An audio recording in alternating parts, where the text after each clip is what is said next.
Hi, and welcome back to Women Making Magic. I'm your host, Natalie Ann Taggart. I'm so excited to be here today with my dear friend and amazing transformational coach, Claire Meredith. Claire is a leadership and spiritual coach. She's also a writer and a speaker. She helps people create their authentic lives and live their soul work, which sounds pretty amazing to me. Hi, Claire. Welcome to the show. Hello, thank you so much for having me. I am so excited to have this conversation. I'm grinning all over my face. I'm so excited to talk to you. Um, Yay! so, for our listeners, Claire is a really close friend of mine. We talk like multiple times a day, but I'm so excited to have this opportunity um, to talk with her in this container. So, Claire, what do you stand for in your life and business, and how did you discover that? Yeah, a great question. It's my story is a long one. It started a long time ago when I was growing up in a Christian family, and I basically was a Christian. My faith was in God, in the Christian God. And I have been on a journey of discovering myself, discovering my career, my soul work. Um, and really what I stand for now is every individual is divine. Every individual has magic in them. Every Yes. individual has something to give and has the opportunity to live a super powerful, super authentic and abundant life. I really, really believe in abundance for everyone. So I really stand for really reflecting and inspiring and educating individuals and groups in that divinity, in that amazingness that is within everyone. That's so beautiful. Yeah. And I think sometimes that's not how most of us learned religion or Right. spirituality. It's not really like the mainstream context. So, what was your journey like in terms of discovering all of this? Yeah, absolutely. People, I guess, often religion is thought of as like rules and regulations. And my journey was really in terms of like, I'm a super good people pleaser. I know how to please, my parents or my friends, or make them like me, and everyone can relate, I'm sure. Like the same was with God. When I was growing up, I thought God was just another person I had to please. I had to make sure I followed the rules and the regulations.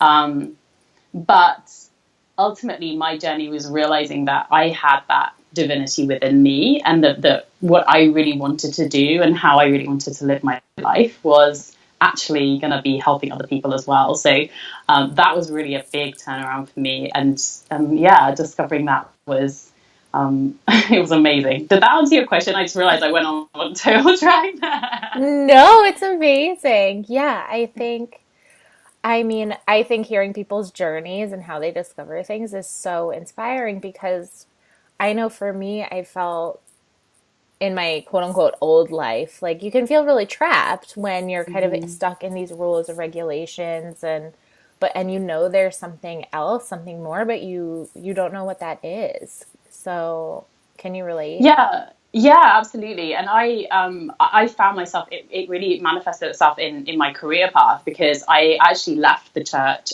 when I was about 22. Mm. That's kind of part of my story. And I really threw myself into looking for a career. I wasn't really that clear on what I wanted to do. Mm. So I kind of, I started off in a graduate job, and then did the usual things. I was suited and booted, and like really enjoyed going to like the supermarket and getting like a nice sandwich for lunch. And then I realized that the work wasn't really suited to who I was, my personality. So I kind of went off on this journey, like, okay, I'm going to search for like my perfect job, and it really started my personal development journey, because I started doing all the exercises and like finding my passion and, what is my purpose and everything. And really that led me to really kind of soul searching, like, who am I? What do I stand for? And even then, it wasn't. That was over a period of about 5 years, and I landed myself in a job which was really good. It was a great company with great values. Felt like we matched.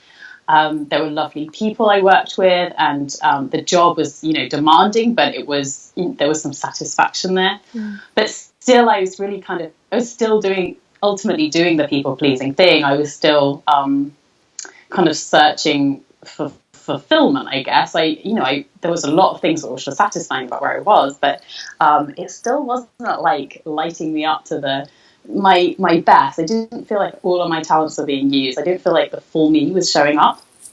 And so I got to a point where I basically just burnt out. I just was trying and trying and trying and trying, doing lots of interesting and exciting things, but then just kind of fell down in tiredness.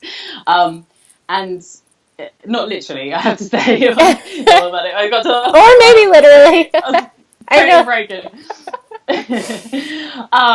And then really, it was at that point when I kind of took out a blank sheet of paper. I'm like, right, if I could have life exactly the way I wanted it, as if it was like amazingly perfect in every way, then what would it look like?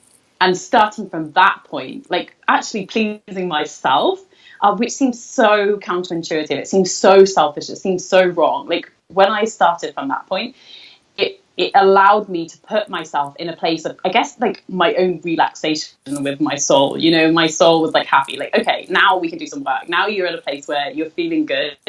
Then, you know, the kind of what I could contribute to the world began to uncover. And my kind of spiritual journey has developed through them, having felt really lost in the kind of post-church time when I didn't really know what I believed, but still liked aspects of Christianity and what that stood for. Then it really, you know, as I uncovered different bits about what I wanted to do and how I wanted to show up in the world and what I wanted to give, then the kind of spirituality pieces began to come through as well, as I was learning different ideas and opened up to different concepts. So yeah, it was a journey. And I, again, don't remember the original question you asked me, but I think that's kind of how it happened for me. Yeah, and I think that's so beautiful. And I want to dive deeper into what you were saying around the people pleasing and how you shifted to pleasing yourself first, because I think that's something so many women struggle with, right? Like we're ingrained to be nice and to people please and to be accepted, and it can be a really big shift to bring that inward. So what was that like for you? Yeah, and actually, this is really when I work with people one to one as well. This is what they really find difficult, because actually throwing off all that, you know, oh, but you can't do that, or it's not possible, or that costs too much money, or you don't have the skills, or whatever it is, the limiting beliefs or ideas or, you know, behaviors.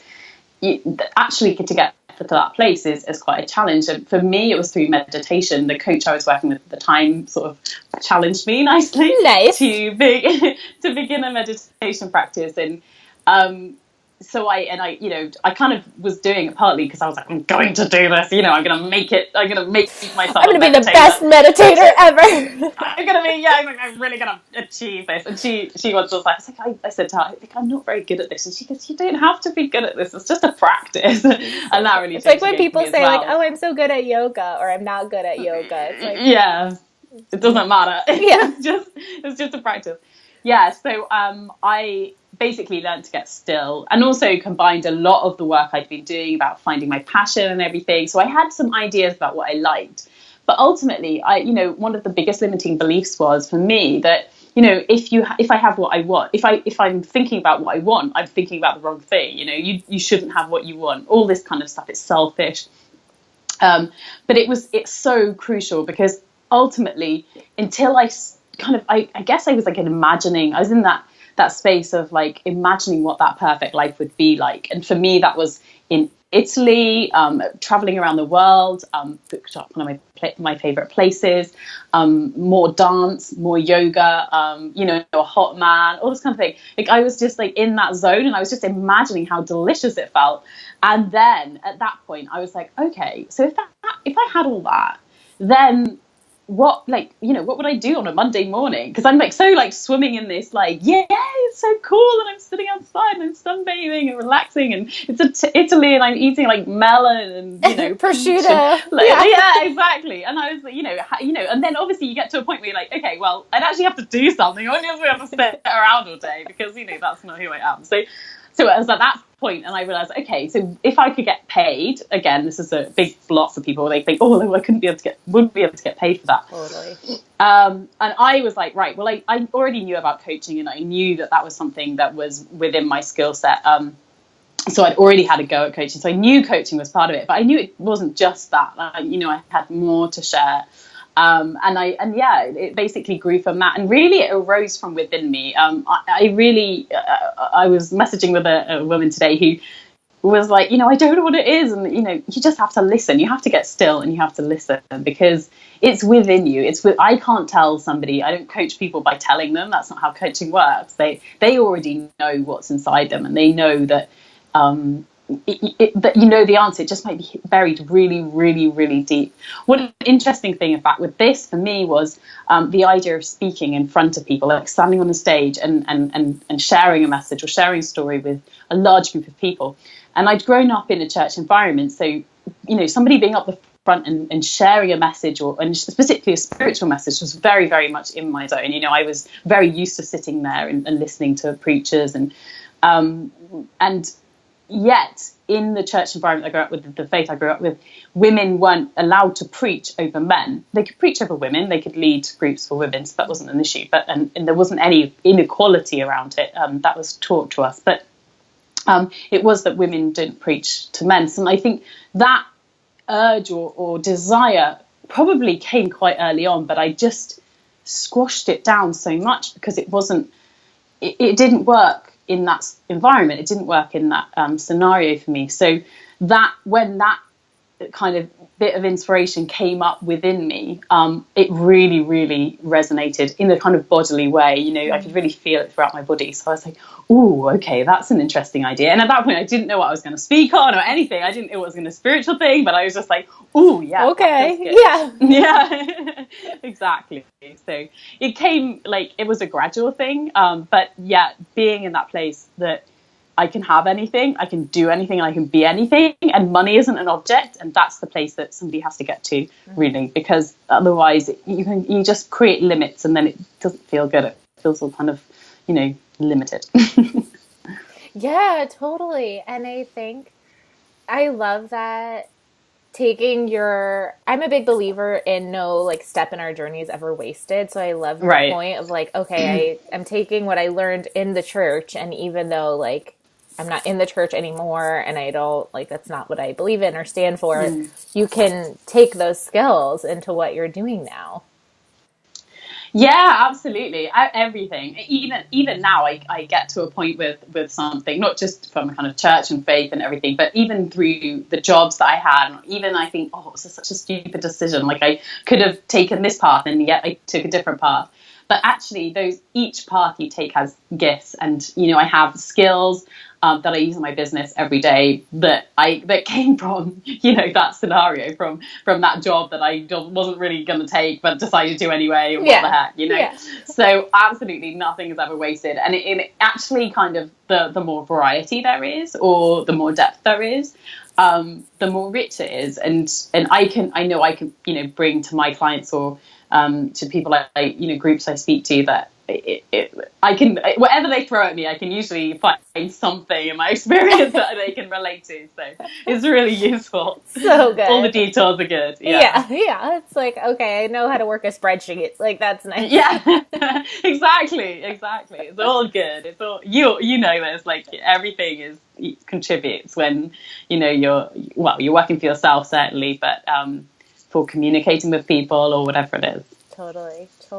So I love this idea of your vision and tapping inward to then kind of create what you desire. So, but that's a key point, right? We actually eventually have to take action. So I'm curious, what's the most radical thing you've ever done in service of your vision? Okay, so I've got two things. Ooh. One of them is kind of okay, you can see where this will come from. The other one is a little bit left field. But anyway, let's go with both of them. That's cool. So let's do both. Thing, one of the most radical things was me to leave my job and get on a plane to Italy. I literally finished on the 25th of May or something, and I left I had a couple of days to get the rest of my stuff to a charity shop, and then I walked out of my London flat, handed my keys to the landlord, and got on the plane, basically.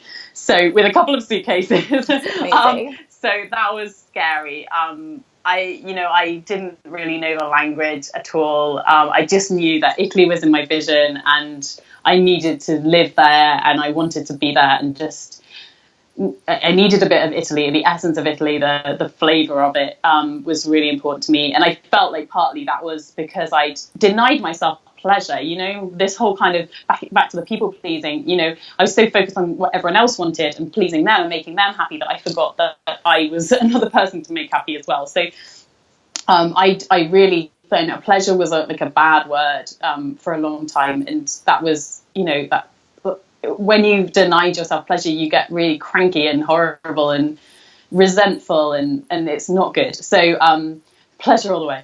Yay, team pleasure. Yeah, exactly. So Italy was really kind of represented that to me as well. Although I didn't, at the time I was like, right, I'm going to go on a plane to Italy because that's my vision, So yeah, that was scary because I didn't really know anyone. I had a connection with the school, an English school there, but yeah, I didn't really know anyone, and it was scary. The second thing was there was this guy, and I thought he was the one, and so I told him that, even though he was with someone else, and that was one of the scariest things I did because I was so. I guess I could have made a fool out of myself, and we were in a situation where, first of all, if anyone found out, it would have been very embarrassing, and obviously the kind of fear of rejection. So yeah, hugely, I was never gonna see him again. So it was hard, and he did say no. It wasn't a yes. So actually the most empowering thing was deciding that even though it was scary, it was so important to me that I had to say it, even if it didn't change anything. So and it took me like about a month to pluck up the courage, and then even on the day I planned to do it, like I then bottled it and I didn't have to do it the next day. So wait, what happened that you had to do it the next day? Sorry, you had to do it the next day? Yeah, I bottled it, so I slapped off. So I just like. Oh my god, that's so funny. Yeah. So, but it was actually an amazing conversation and it really taught me as well the power of speaking your truth, because I could feel the energy. We were in this room and like no one else was around, but like when I said what I really felt in my heart, like I really liked him. The whole energy between us shifted, and I realized like we communicated on such a deeper level because he knew I was being serious, and also how much it cost me to say that in spite of the situation that we were in. So yeah, it was a big deal, and it was amazing. But it really gave me confidence because I was like, if I can do that, I can do anything, pretty much. Totally. Well, I love that because there are so many juicy nuggets in there. This idea of oftentimes we want to like get payoff for the scary things that we do. So it's like, okay, well, if I like tell him that I love him, then like we have to be together. But really, like, I think there's something so powerful in that detachment of just like, no, I'm going to do this because I just have to. And whatever happens next, like, okay, like it's out of my control, but I have to do the thing that I feel in my soul. And I think there's something so powerful in that. Yeah. And, I got to the point where I felt really, I could feel what I was feeling very strongly. And my coach actually put me a choice and was like, well, that you have two choices here. Either you don't tell him and, maybe never tell him, or you tell him and there's a possibility that you're going to feel embarrassed and rejected and everything. And she's like, which one, what is it worth it for you to tell him? And I was like, yeah. So it was a really good way of me going, okay, well, yeah, this is just a choice I make. And, whatever happens. And after that, I felt a lot for him for a long time, but things change, and other opportunities come along, other guys come along.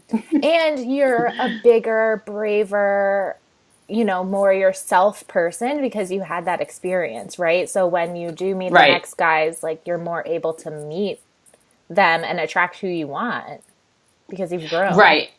Absolutely. And also, I mean, even bigger than that, even wider than the guy situation, it's really, whenever I'm facing something and I'm like, oh my, I'm really scared to do this, I'm really scared to make this call, or I'm really scared to ask this person for something, or whatever it is. I think it's a really good reference point. Like, Claire, remember you did that and it was really not that Yeah, bad. it's not that bad. Yeah, You I've done think it you're before. gonna I can do it die, again. but you don't Yeah. die.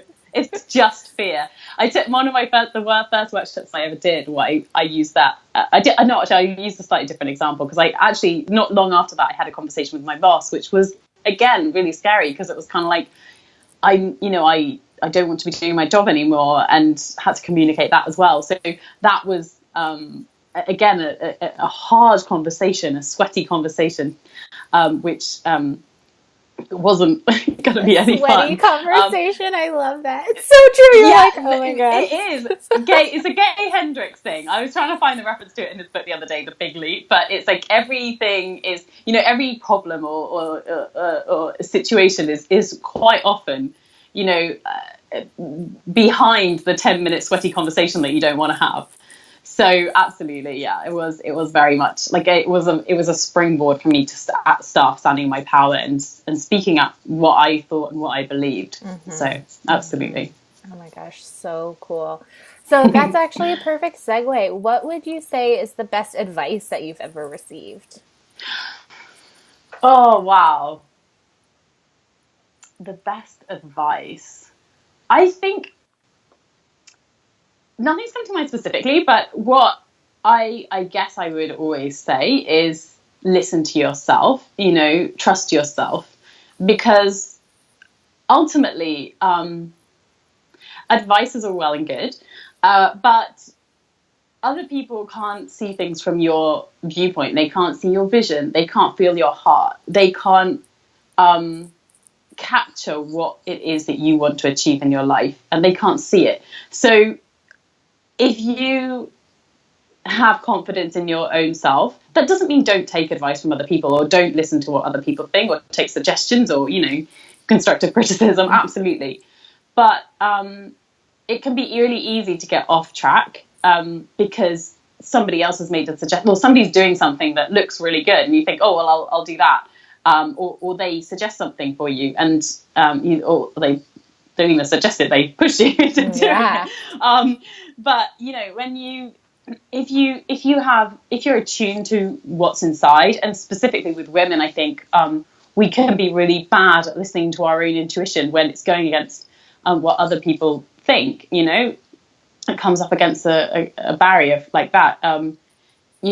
Trust in that, and if that's not something that's not very familiar to you, then trust in it a little way, and then build it. Just think a practice thing rather than a jump in on the deep end.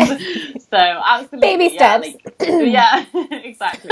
develop a relationship with your intuition and your inner self is I would say that's always what I come back to when I'm coached, or when I'm coaching. Ultimately, the best advice is asking someone, what does your heart say? What's your feeling about this, or where do you see this for you? Mm-hmm. So rather than making it external. Absolutely. Totally. It's so beautiful, and it can be a very challenging practice, because it's not something that most of us grew up with. So, right. Yeah, I think that's so beautiful. So we talk a lot about overcoming fear and self-doubt and developing that relationship with your intuition on the show. So I'm curious for you, what does that look like? How do you tap into your intuition? What is that relationship? Yeah, I've heard this described, and which I found useful, as intuition is never the voice that comes first. So, so true. If it's a shouty, naggy type of voice, it's probably your mind or your logic or your reasoning going, yes, but I think this is the right way. And then there's like a whisper that comes. And I tend to like ignore it the first time. This is how I work. I ignore it the first time, and then the second time I think, oh, there it is again. Oh no, that can't be right. And then it comes like a couple more times, and then I might start paying attention. I think, yeah, but I'm going to be really stupid like this. Like I feel really stupid. So sometimes, again, I just ignore it again. But recently, I've had a situation where I had a writing client who I sensed was going to be challenging, shall we say. And my intuition said, say no to this particular situation. And I was actually going through someone else. So, and that person was sort of saying to me, well, no, I think we should say yes to this. And I was thinking, yeah, but I want to say no. And I said yes. Listen to me. To kind of, yeah. I was kind of like, oh, yeah. And the whole situation turned into a total nightmare and was very stressful for me and everyone else. So I wish I mean, not that I can say it would have necessarily been different because it wasn't just a one incident, but like my intuition warned me at that point, like this is not a good situation. It wasn't dangerous or anything like that. It just was complicated and messy. But like, the penalties for not listening to your intuition. But generally in terms of practice, like I will try and carve out some meditation time. Usually at the end of the day, people always like, I always kind of think with meditation, some people say like, sit on the pillow and, cross your legs and stuff. I started meditating by lying down on my bed and quite often falling asleep during meditation. And I, brought this up with my coach at the time. And I was like, what, is this a problem? And she was like, I heard about it or something. And they were like, no, like, you're meditating and then you go to sleep. There's no problem with that. Why is that? Wouldn't that be a problem? So I meditate lying down, or sometimes a yoga mat as well can be a good time. But generally space and time. And my body is a good way. Like when my body is giving me signals that I'm tired or I'm stressed or I just need to take some time away from something, then it generally lets me know, and I listen to my body. Really, that's how it happens in daily life. Mm-hmm. But as I say, it doesn't always happen. I don't always listen. And that's okay, right? Yeah, exactly. You and it just is a learning experience. I'm like, yes. And I quite often like to work backwards to the point where like, oh yes, that happened like 3 weeks ago and I didn't listen then. It was funny. Like, so, I knew it's hilarious. Yeah, it's so funny. I've totally done that too, where it's like, something, or you're hearing that voice and you're like, no, like, it's okay. I got this. For me, it's always the, like, I can do it. Like, it's fine. I know better, and it's like grippy and contortionist, and then it falls apart because, it's not aligned. And so I think that's so powerful. One of the things that I really find is that, or the most challenging times, is when your mind gets into that spin, especially if you're trying to like solve a problem or you can't figure out the next step, and you like, all you can hear is this like buzzy little voice going round and round and round. And in that situation, I try and then do something physical just to get me out of my head. So, I recently, so this is hilarious. I recently got a Swiffer, the sweepy. Swiffer. Yeah. Yeah. So we don't really have that in England. Like the brand doesn't. I didn't think it really exists in England. So I had to get it online because we used to have one in Italy when I was in Italy. My housemate had one.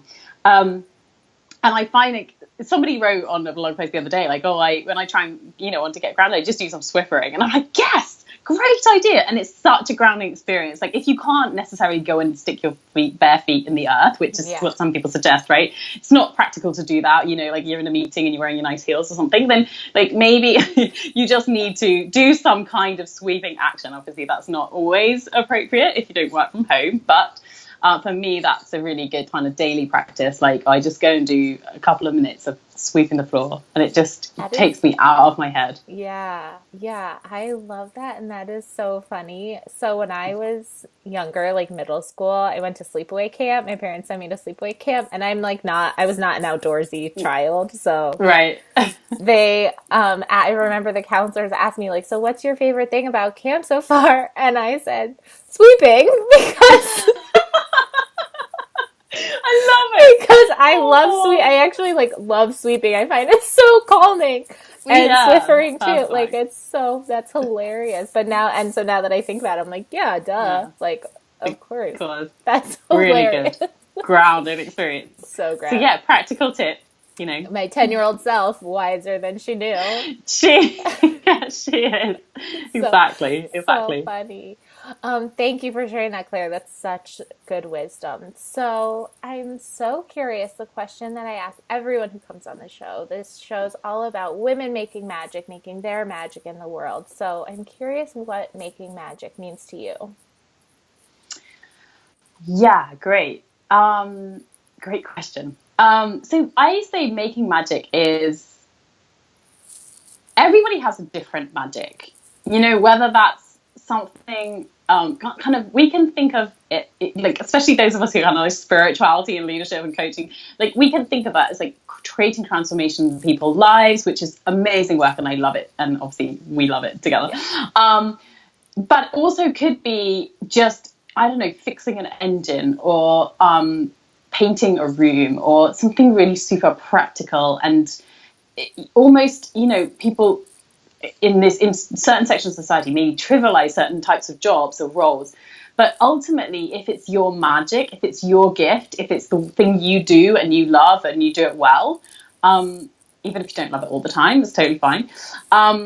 Like, that's your magic. And for me, it's being able to help people find their magic, because so many people are doing things that they don't want to be doing in their lives, whether that's, extra commitments that they've overcommitted to, or they've been doing for too long, and it's just time to end, or they should never done in the first place. Or like finding their career, finding the career that they love, or, contributing to society in a different way so that they have done before. Like, whatever that magic is, then I love helping people to find their own branch of it.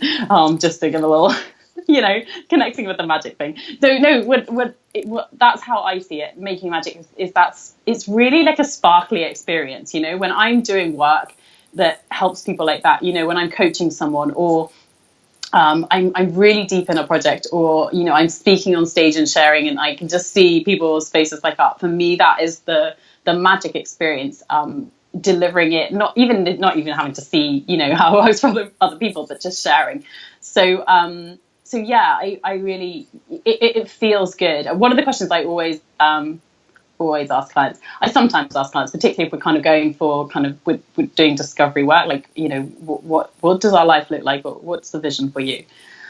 Is, where are the magic moments in your life? Where are those moments where you just felt so good, you felt so alive, you felt like, you've made such a difference, that's really, really stood out for you in your life? That's often a place where I start when I'm working with people. So yeah, I really like making magic is helping everyone find theirs, and making it just like improving stuff for people, making the world a better place, if you want to use a little cheesy slogan. But yeah, loving it and having fun as well. So beautiful. Thank you so much. Thank you so much for being on the show. This has been so much fun. So if listeners want to find more of you, where should they go? I would start with my website, www.clairemeredith.co.uk, CLAIREMEREDITH.co.uk. Whoa, that was we'll really put it in the show. Sorry, I have to replay. I got you. I'm also on Instagram, Claire Meredith, and Twitter, Claire Meredith, or Facebook. So find me all over the social media places. So yeah, I'd love to hear from you. If you have a question, ping me a question. I love the questions. Oh, so beautiful. Thank you so much, Claire. Yeah, of course, you're welcome. And thank you so much for having me on the show. It's so much fun. I love the magic. Amazing. Bye. Bye.